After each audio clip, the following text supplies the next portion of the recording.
ये जो जी। मुझे ऐसा लग रहा है कि 2024 का चुनाव इस नजरिए से होगा कि मोदी को बचाना है कि मोदी को हटाना है। ये एक मेजर वोटरों के बीच में एक विभाजन साफ तौर पर दिखाई दे रहा है। उसमें बिहार में नीतीश कुमार शामिल है, उत्तर प्रदेश में योगी शामिल है कि भाई इनको रखना है कि इनको विदाई कर देना है ना। वोटर दो ध्रुव होते हुए, ऐसा क्या बिहार में भी होगा, या जो कह रहे हैं कि नहीं MIM का भी अपना थोड़ा सा असर रहेगा, या एक विभाजन वाला मतलब बाइपोलर वोट इलेक्शन की तरफ आप भी देख रहे हैं? जी, मेरा मानना है कि मैं शुरू से बल्कि इस बात को समझ रहा हूँ, खास तौर पे इंडिया गठबंधन को छोड़ करके नीतीश जब आए, जब मतलब इधर भाग आए, तब से एक स्थिति देखिए, इंडिया गठबंधन जब बन रहा था और बिहार से अगर उसकी फिजा जिस तरीके से बिहार से ही बननी शुरू हुई और बिहार में पहली मीटिंग हुई, तो एक जो देखिए 10 साल की जो एंटी इनकम्पेंसी है, वो एंटी इनकम्पेंसी यहाँ बिहार में भी अपने तरीके से गहराई हुई है। ऐसा नहीं है कि बिहार कोई उससे अछूता है। बीजेपी के साथ उसमें ज्यादातर नीतीश कुमार शासन में रहे। नीतीश जब इधर आए तो लोगों को उस एंटी इनकम्पेंसी को लगा कि साहब अब एक नीतीश आ गए हैं तो इसके जरिए एक गति दी जा सकती है। तो अंततः कहीं न कहीं केंद्र में ये एक पहलू है। लेकिन अब जो नीतीश छोड़कर भागे, तो आप समझ लीजिए कि मेरा ये मानना है कि जब आपसे बिल्कुल मैं सहमत हूं और मेरा भी यही मानना है कि अभी धीरे धीरे पूरा जो जनमत जो है वो देश में, और उसमें बिहार उससे छूता नहीं है क्योंकि बिहार ज्यादा कॉन्शसली मतलब पॉलिटिकली कॉन्शस स्टेट है। तो एक दो हिस्से बनते जा रहे हैं कि मोदी को हटाना है कि मोदी को रखना है। तो ये मोदी हटाने वाला जो मन है वोटरों का, वो कहीं ना कहीं जो है वो आहत हुआ है नीतीश के भाग जाने के कारण भी। तो नीतीश के भाग जाने के कारण जो आहत हुआ है, तो उसमें एक रिएक्शन भी है। तो इसलिए जो रिएक्शन है वो उनके तमाम वोटरों में है। ऐसा नहीं है कि अति पिछड़ा का वोट बैंक क्रिएट किया नीतीश कुमार ने, जो मेरा मानना है। महादलित का वोट बैंक क्रिएट किया तो वो बिल्कुल पूरा का पूरा उसी तरह से महसूस है जैसे कि पहले था। तो वो सारे लोग भी तो परेशान हुए हैं। दूसरा क्या है कि जातीय जनगणना का एक जो सवाल है, उस सवाल को ये लाख क्रेडिट का मामला सवाल उठा ले नीतीश कुमार, लेकिन ये जान लीजिए एक परसेप्शन पर पॉलिटिक्स होती है। और वो परसेप्शन है कि अगर तेजस्वी और लालू नहीं होते, तेजस्वी नहीं होते, तो फिर ये जातीय जनगणना नहीं होती। बीजेपी में इतने साल रहकर नीतीश ने क्या करवा लिया। तो वो जो है जातीय जनगणना का मामला है, तो वो कहीं ना कहीं उससे छिजन होगा नीतीश के उन बने बनाए वोटों में या फिर बीजेपी के वोटों में भी, जो अति पिछड़ा का वोट बैंक है। दूसरी बात है कि देखिए कॉम्बिनेशन क्या है। मुझे लग रहा है कि एक जो छवि का जो सवाल आया, वो उस छवि से आहत हुए वो उनके वोटर, बिहार के वोटर, आमतौर जो मैं बार बार बोल रहा हूं कि अगर जातीय गणित के अलावे जो भद्र लोग जो कहा जाता है, तो उस भद्र लोग के वोटर भी जो है एक नीतीश जैसे नेता की बार बार पलटमारी जो है ना, तो एक होता है ना कि जैसे घिन आती है, तो उस तरीके से कि ये बार बार पलट के बिहार को अस्थिर कर देता है। तो देखिए इस बार की पलटमारी में बीजेपी और नीतीश दोनों पर एक गुस्सा बहुत समान रूप से है कि ये बिहार को अस्थिर क्यों करते हो। जो भी सरकार बदलती है, बनती है, मंत्रिमंडल बनते हैं, विकास के काम तो ठहर जाते हैं ना, रुक जाते हैं ना। एक कोई नौकरी का ही सिलसिला चल रहा था और इस बार नौकरी बहुत बड़े एजेंडे पर है। और इसीलिए देखिए कि बीजेपी ने आज एक पोस्टर भी निकाला, जो भवेश जी ने आपने भेजा भी था मुझे, और उस पोस्टर में वो देखिए वो सारी नौकरियों को लेकर आ रहे हैं। इसलिए कि उनके सामने भी ये सबक है कि 2020 का चुनाव अगर तेजस्वी ने अपने बलबूते और कांग्रेस के साथ मिलकर लड़ा और 12,000 वोटों के फर्क से ही वो सरकार बनाने से रह गए, तो उनको मालूम है कि बिहार में ये मंदिर वंदिर ये सब नहीं चलने वाला है।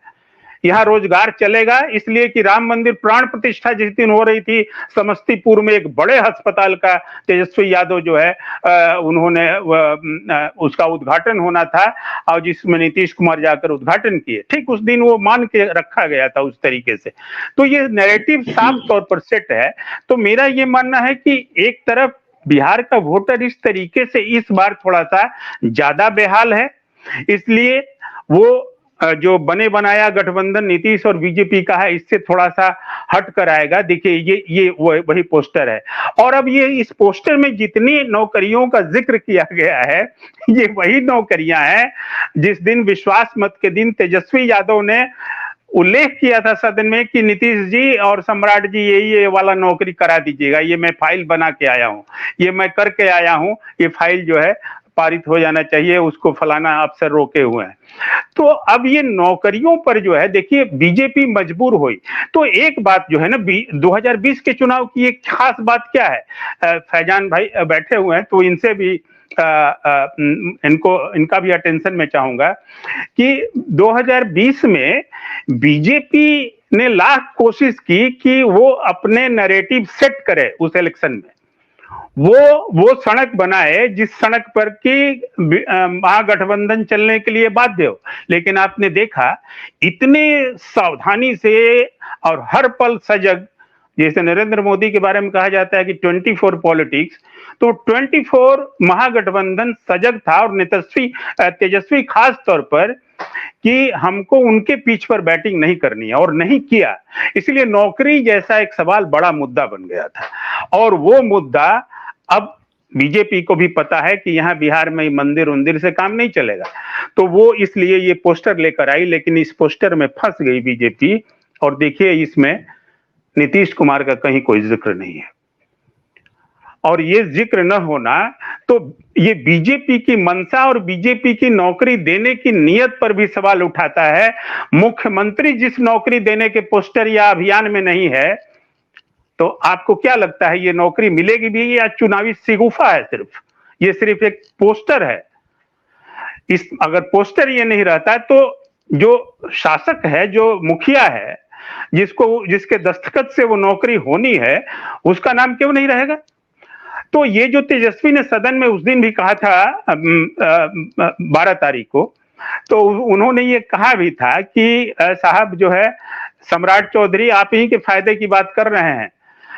क्रेडिट लेने वाला जो मसला उठा था कि क्रेडिट क्यों लेते हो, तो क्यों न लग क्रेडिट, उन्होंने जो कहा था उसमें सम्राट को भी कह दिया था कि क्रेडिट आप भी लीजिएगा। और देखिए कि आखिर में क्रेडिट के लिए सम्राट अपने पोस्टर को लेकर के साथ चले आए। तो ये देखिए तेजस्वी का ये पूरी तैयारी और समझदारी, और जो उस दिन का भाषण, और फिर आज जो है राहुल गांधी के साथ भी जो उन्होंने भाषण किया उनके सभा मंच से, वो बता रहा है कि तेजस्वी अपने ही पीछ पर यह चुनाव भी लड़ाएंगे, और उसमें शायद बीजेपी बिहार का जो मानस है, जो बिहार के सामाजिक समीकरण है और वोटरों में जो एक अवेयरनेस है, वो शायद वो गणित गढ़ने नहीं देगी जो बीजेपी चाहती है। और दूसरी एक अंतिम बात करके खत्म करना चाहूंगा इस बार, वो ये कि अब दलित वोटों का मामला है, जो फैजान भाई ने कहा कि परंपरागत वोट जो कांग्रेस क्या परंपरागत वोट जो है इंडिया गठबंधन के बाद, मोदी से बेचैनी के बाद, इलेक्टोरल बॉन्ड जो अभी आया है सामने निकल करके, और अगर विपक्ष ने इसको बहुत तरीके से हवा दी, तो ये समझ लीजिए कि अब तक के सबसे बड़े राजनीतिक भ्रष्टाचार, आर्थिक भ्रष्टाचार का ये पुलिंदा है, और सुप्रीम कोर्ट इसके साथ खड़ा है। तो यह एक बहुत बड़ा कारण बनेगा, और इसको अगर विपक्ष ने तरीके से बनाया, तो नहीं भी बनाया, तो लोग इसको समझ रहे हैं कि किस तरह से काले धन की पार्टी जो है वो है बीजेपी, इस तौर पर लोग अब चर्चा कर रहे हैं। दूसरा है कि किसान आंदोलन अभी जिस तरीके से हुआ, आज देखिए सुधाकर सिंह जो है, जगदानंद सिंह उस इलाके के नेता है, रोहतास कैमूर के, जो प्रदेश अध्यक्ष भी हैं आरजेडी के, उनके जो पुत्र हैं सुधाकर सिंह, जो कृषि मंत्री थे पिछले मंत्रिमंडल में, जिनको लेकर के बाद में विवाद हुआ और हटाना पड़ गया उनको, तो वो किसानों के नेता है सुधाकर सिंह। और किसानों के सवाल पर वो देखिए अभी जो मोर्चा शंभू बॉर्डर पर चल रहा है, तो बिहार से भी किसान बड़ी तादाद में जा रहे हैं, बिहार के कई संगठन, और सुधाकर सिंह और आरजेडी भी जो है वो उस आंदोलन को सपोर्ट, तेजस्वी का एक प्रोग्राम भी होने वाला है इस पर। तो सुधाकर सिंह ने आज राहुल गांधी और तेजस्वी यादव को हरी पगड़ी भी पहनाई वहां, और ये पगड़ी किसान पगड़ी जिसको बोलते हैं, तो एक किसान पगड़ी का भी एक मैसेज है। और राहुल गांधी ने जो एमएसपी देने का जो वादा कर दिया चुनाव में अपने सभा मंच से, वो कहीं ना कहीं ये अभी के चुनाव में एक बहुत बड़ा फैक्टर बनेगा। मुहाने पर किसान आंदोलन खड़ा है। तीसरी बात जो है कि दलित चेहरे के तौर पर जो खड़गे को प्लेस किया कांग्रेस ने और जिस तरीके से उनको राष्ट्रीय अध्यक्ष बनाया, तो आप सोचिए कि बिहार और यूपी दोनों जगह मेरा मानना है कि दलित वोटों को खड़गे प्रभावित करने जा रहे हैं और खड़गे की चुनावी सभाएं भी लगने वाली हैं उत्तर प्रदेश में, जो मेरे सूत्रों से जानकारी मिल रही है, और बिहार में भी। और बिहार में खासतौर पर उत्तर प्रदेश के जो सीमावर्ती जो जिले हैं उन जिलों में, तो मेरा मानना है कि एक वो दलित वोटों में भी छिजन वो होने वाली है जिस महादलित वोटों को नीतीश कुमार ने क्रिएट किया था, जो वो श्रेय ले रहे थे। तो वो ऐसे भी बंटने वाला है चिराग के साथ, नीतीश के साथ। अगर चिराग की जो चल रही है खटपट, हो सकता है जो स्टैंड ले वो एक बहुत बड़ा कारण बनेगा हार जीत को और ज्यादा आसान करने में, या किसको कितनी सीटें आएंगी। और रहा परंपरागत वोटों का सवाल, तो कांग्रेस अब न तो 2020 वाली कांग्रेस है, न 2014 वाली कांग्रेस है, और न जो है 2009 वाली कांग्रेस है, तो या 4 वाली कांग्रेस है। तो कांग्रेस ने इधर जिस तरीके से काम किया है राहुल गांधी के बाद और इंडिया गठबंधन बनने के बाद, ये जो सभाएं हुई, ये न्याय यात्रा जो चली, तो ये आप देखिए ना कि जो सवर्ण वोट हैं, जो परंपरागत वोट उसके माने जाते हैं, ब्राह्मण वोट जो माने जाते हैं, वो ब्राह्मण वोटों का कहीं कोई गुंजाइश नहीं है। दो ही जगह तो है ना, बीजेपी और फिर कांग्रेस। तो कांग्रेस जितना ही अपनी उपस्थिति बेहतर दर्ज कराएगी, तो वो जो परंपरागत वोट हैं, अगर उसका एक 1.5% भी अगर आ जाता है, अगर मान के चलें कि वो पूरी तरह से उसका छिजन हो चुका है, तो अगर थोड़ा सा भी रिवाइवल उस वोट की होती है तो ये स्थिति नहीं रहेगी। और आरजेडी और कांग्रेस की केमिस्ट्री, कांग्रेस को जितने सीटों पर जिताएगी सो जिताएगी, लेकिन ये जान लीजिए कि इस बार उम्मीदवारी में एक और बात इंडिया गठबंधन में ये पक रही है, क्योंकि अब मैदान खाली है, नीतीश बाहर जा चुके हैं, तो ये भी बात हो रही है कि कांग्रेस की सीटें अगर बढ़ाई भी जाएंगी तो एक जो फ्रेंडली मैच नहीं होगा, बल्कि ये एक तय करने की बात हो रही है कि वैसे उम्मीदवारों को, यानी उम्मीदवार चयन पर बहुत ध्यान दिया जाएगा कि कांग्रेस के अगर सीट उनको जो भी दिया जा रहा है उसमें वैसे उम्मीदवार दिए जाएं जिन उम्मीदवारों का एक रास्ता जो है, एक वास्ता जो रहा है, वो आरजेडी जैसे यानी सामाजिक न्याय, सोशल जस्टिस के साथ रहा है। तो ये उम्मीदवारों का जो चयन होगा ये बाजी पलट देगा, और शायद मुझे लग रहा है कि इस मामले में जो सीटें अगर निकल के आएंगी तो वो सीटें एक अच्छी तादाद में आएगी। वैसे सी वोटर के सर्वे ने जो उस दिन में मैंने कहा कि अभी तो कुछ नहीं है, अभी तो कुछ नहीं है, फिर भी 8 सीटें अगर महागठबंधन को दिया है सी वोटर ने, नीतीश की पलटी मारने के तारीख के दिन का सर्वे है वो, तो अब तो फिर काफी धीरे धीरे गंगा में पानी बह रहा है और धीरे धीरे जो है वो चुनाव करीब आता जा रहा है और एंटी इनकम्बेंसी भी सामने आती जा रही है। जी म्यूट है, आपकी आवाज नहीं आ रही। इसके इस पूरे अगर देखा जाए तो बिहार के इतने सारे पहलू हैं कि हम लोग लगातार इस पर चर्चा करते रहेंगे, और इस चर्चा को लेकर हम अभी समेटना चाहते हैं, लेकिन हम आप लोगों से जाते जाते बहुत ही संक्षेप में एक मिनट में अगर आप अपनी बात को रख सकें, तो मैं फैजान भाई आपसे भी जानना चाहूंगा कि क्या आपको लग रहा है कि 2024 का चुनाव बिहार में भी बाइपोलर होगा, या जैसा लग रहा है कि कुछ और इसमें पहलू होंगे, और मुद्दे क्या होंगे? नहीं, अभी तक की जो सिचुएशन है, पॉलिटिकल हालात जो हैं, उसमें तो बाइपोलर ही लग रहा है। और ये बाइपोलर अगर होता है तो उसमें जो मुझे लगता है कि शायद महागठबंधन को फायदा हो सकता है इसमें। जहां तक देखिए बात, अभी नवेंदु जी भी कह रहे थे कि जो ब्राह्मण का या upper caste, other upper caste और ईबीसी और दलित, ये सारे वोट कांग्रेस के हुआ करते थे, लेकिन जो कि शिफ्ट हुए आरजेडी की तरफ बिहार में और समाजवादी पार्टी की तरफ यूपी में, जो शिफ्ट हुई, जो वोट जो शिफ्ट हुए आरजेडी की तरफ से, लेकिन फिर जो बीजेपी की जो तरक्की हुई या उसका उरूज हुआ, तो वो कुछ वोट, चाहे वो अपर कास्ट के हों या दलित के हों या आपके, वो वोट बीजेपी की तरफ भी चले गए। इसलिए ये सिर्फ ये कहना कि जो शिफ्ट हुआ था वो उनके पास है, वो अब नहीं है, क्योंकि बीजेपी की तरफ भी वो काफी वोट चला गया है। और उसी को उसमें जो कहीं कहीं टूट का अंदेशा बीजेपी को है कि शायद हमारा ईबीसी वोट या दलित वोट, खासतौर से दलित का जिक्र आता है तो खड़गे जी को जिस तरह से आगे किया गया है, लीडर बनाया गया, उसकी वजह से दलित वोट शायद कुछ उनकी तरफ भी अट्रैक्ट हो।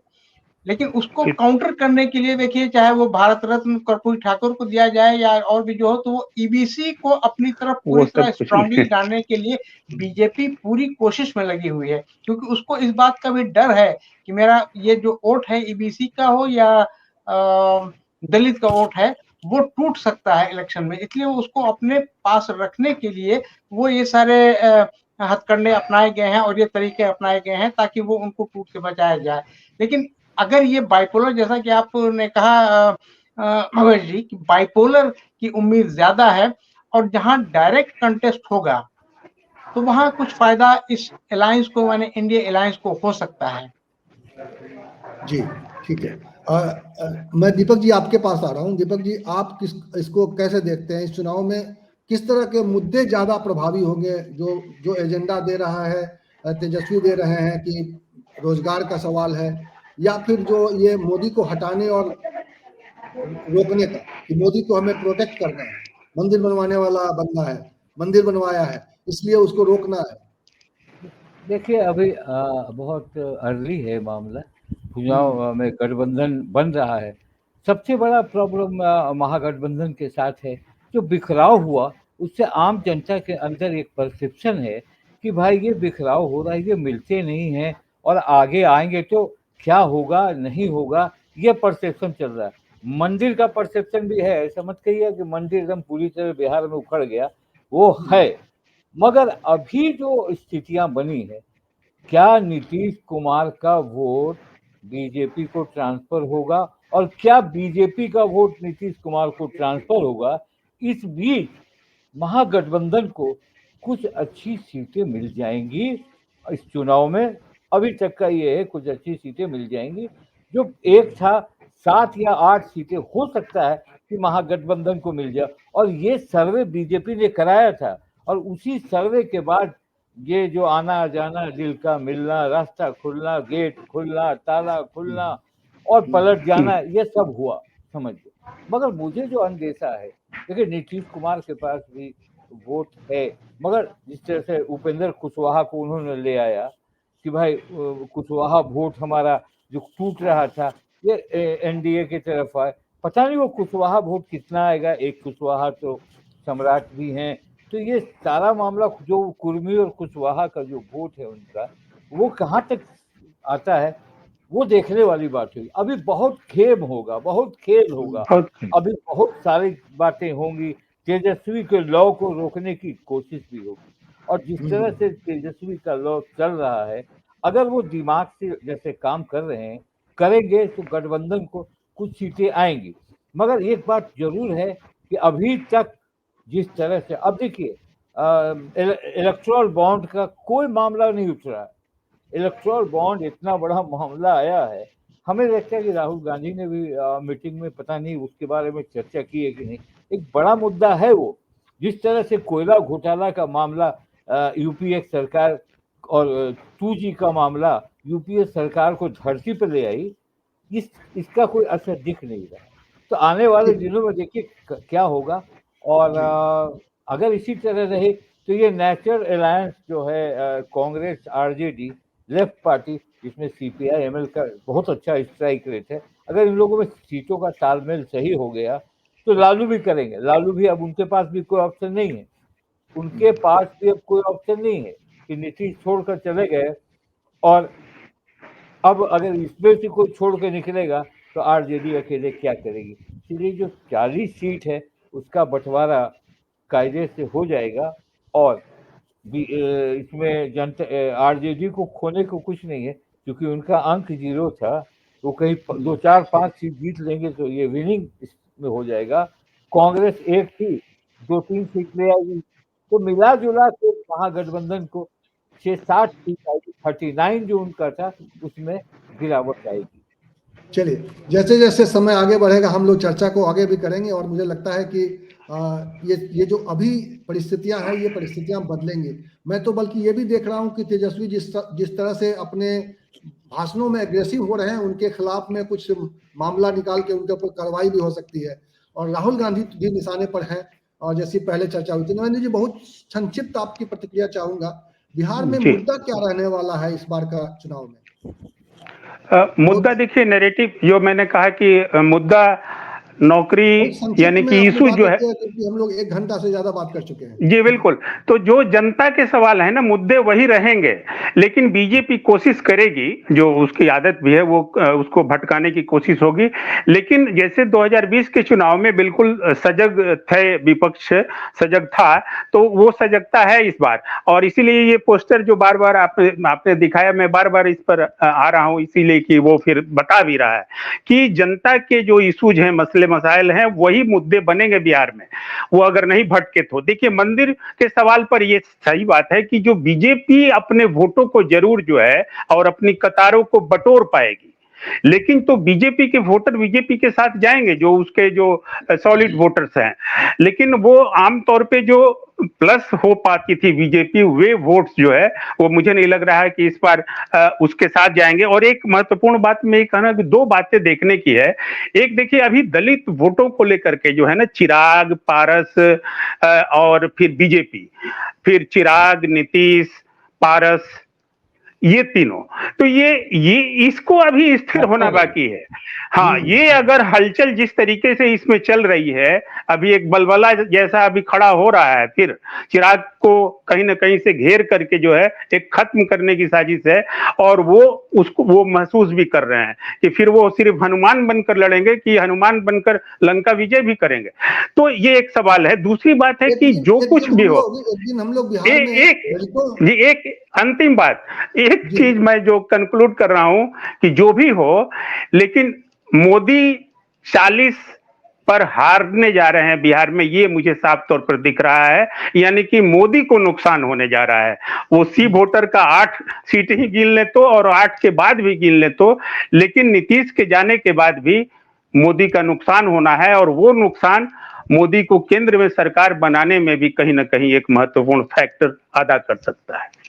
जी, और बिहार पर जब हम चर्चा करते हैं तो बहुत सारे सवाल हैं बिहार के, और जो आपने आखिर में उठाया दलित वोटरों का सवाल, दलित वोटर के बीच में किस तरह का बंटवारा है, क्योंकि दलित वोटों को खींचने के चक्कर में बहुत सारे लीडर्स उभर गए हैं, और दलित वोटों पर बहुत सारे दलों का अपना अपना क्लेम है।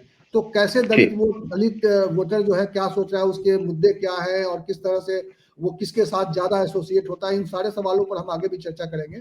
और इस सवाल पर भी चर्चा करने की जरूरत है कि बिहार में जो अल्पसंख्यक वोट है उसकी चिंताएं क्या है, उसके मुद्दे क्या है, तो उन पर भी हम चर्चा करेंगे। और इसी तरह की चर्चा के साथ हम लोग आगे जुड़ेंगे, और बहुत सारे दर्शक अभी तक जुड़े हुए हैं, और सबका शुक्रिया। नवेंदु जी आपका शुक्रिया, फैजान भाई आपका शुक्रिया, दीपक जी आपका शुक्रिया। नमस्कार। हम लोग फिर मिलेंगे और इसी तरह की चर्चा करेंगे। हम लोग इसी तरह की चर्चा के साथ, इसी तरह के विमर्श और इसी तरह के सवाल के साथ फिर दर्शकों के सामने आएंगे। और दर्शकों से जाते जाते मैं गुजारिश कर लेता हूं कि अगर आपको हमारा ये कार्यक्रम अच्छा लगता है तो आप हमारे चैनल को सब्सक्राइब कर सकते हैं, इस वीडियो को शेयर कर सकते हैं, और इसी तरह हम लोग चर्चा करते रहेंगे। धन्यवाद।